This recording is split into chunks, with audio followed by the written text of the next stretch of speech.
कपड़े धोने वाली बहू। शादी के पहले से ही विभा को कपड़े धोने का बड़ा शौक था।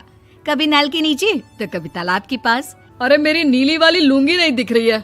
विभा की अम्मा, कहाँ रखी है लुंगी? अरे वो तो विभा ने परसों ही धोकर रखी थी आपकी अलमारी में, देखो वहीं होगी।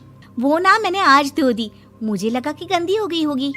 अरे कैसे गंदी हो गई थी? उसे तो मैंने पहना भी नहीं। हे भगवान, इस लड़की के कपड़े धोने की आदत से परेशान हो गया हूँ मैं। जितना तो घर में राशन नहीं आता, उससे कहीं ज्यादा डिटर्जेंट पाउडर का खर्चा है।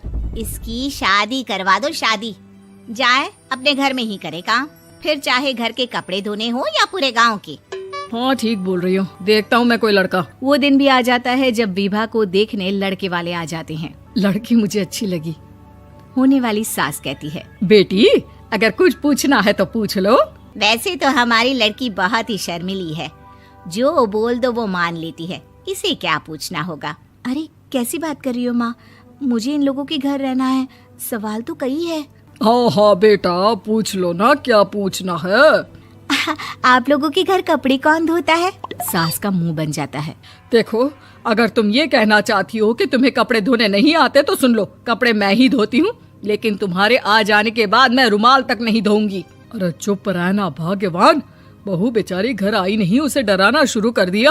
वो क्या है ना बिटिया, अभी तक तो ये कल्लू की माँ ही धोती थी, लेकिन अब तुम्हारे पापा तो दहेज में वॉशिंग मशीन देंगे ही।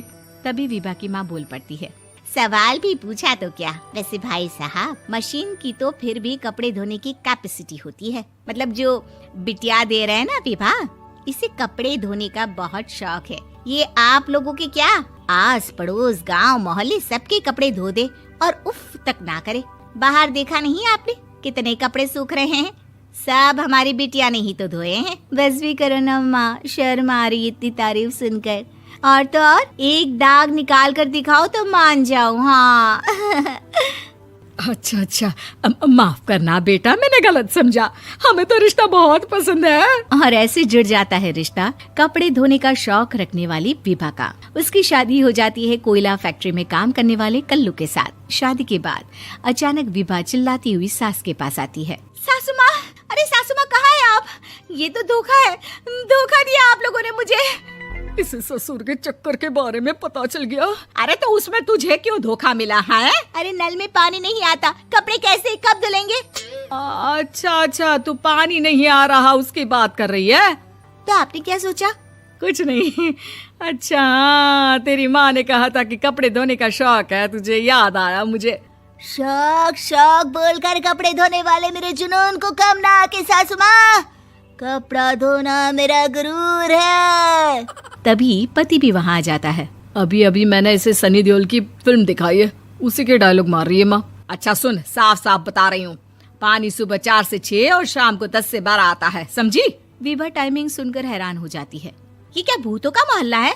सुबह 4 बजे उठकर कौन कपड़े धोता है? 4 बजे टंकी में पानी जाता है, फिर सारा दिन धोना ना, किसने मना किया? अरे कैसी बात कर रही हैं? 200 लीटर की टंकी में कितने कपड़े धो लूंगी मैं, सुबह ही उठ जाऊंगी मैं। अब क्या था, विभा सुबह 4 से लेकर रात के 12 बजे तक कपड़े ही धोती रहती। एक रोज सास पड़ोस से निकलकर कहीं जा रही होती है कि साथ वाली कहती है, हाँ कल्लू की माँ, जरा ये बताओ कि 2 साड़ी है, 2 ब्लाउज और एक पेटीकोट और एक नाड़े वाला लंबा कच्छा। हाँ तो? अरे तो क्या, कितना लोगी धुलाई ये बताओ। धोबन दिख रहे हैं हम क्या? हमारे पति सरकारी नौकरी से अभी अभी रिटायर हुए हैं और बेटा सुपरवाइजर है कोयला फैक्ट्री में। धोबन समझ रखा है हमें? हाय रे कल्लू की अम्मा, माफ कर दो, वो तो मोहल्ले में यही सब बता रहे थे कि तुमने बहू को कपड़ा धुलवाने के काम में लगा दिया है। सास को पड़ोसन की बात सुनकर गुस्सा आ जाता है। वो घर पहुंचती है जहां घर के बाहर ही इतने सारे कपड़े सूख रहे होते हैं जितने कि किसी धोबन के घर पर। अरे ओ कल्लू की दुल्हन, बाहर निकल। माँ जी यहीं आ जाओ, बाथरूम में चादर धो रहे हैं हम। अरे अभी हम धोते हैं, तुमको बाहर निकलो। ये आस पड़ोस वाले बोल रहे हैं कि हम बहू से कपड़े धुलवा कर उसे कपड़ा धोने वाली बना दिए हैं।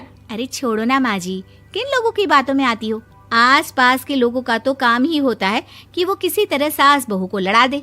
बहू सारे घर के कपड़े धोती है, ये क्या कम है? बोलिए। सास को भी लग जाता है कि वो बहू का ये सनकीपन नहीं छुड़वा सकती, इससे अच्छा है कि खुद ही चुप हो जाए।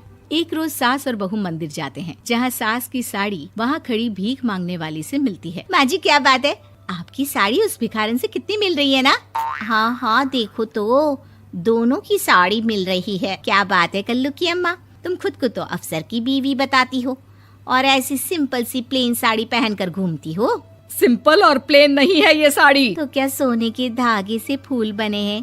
कुछ भी सासू माँ, कुछ भी। हाँ बने थे इस साड़ी में सोने के धागे से फूल। मेरे पति लेकर आए थे मद्रास से स्पेशली मेरे लिए 10,000 की। ताहे भाई साहब इस भिखारन के लिए भी सेम टू सेम साड़ी लेकर आए होंगे 10,000 की। सास उस वक्त तो कुछ नहीं कहती, लेकिन बहू के साथ घर आती है और अलमारी से एल्बम निकाल कर लाती है। ये साड़ी देख रही है, ये वही साड़ी है जिसे मैंने अभी पहना था।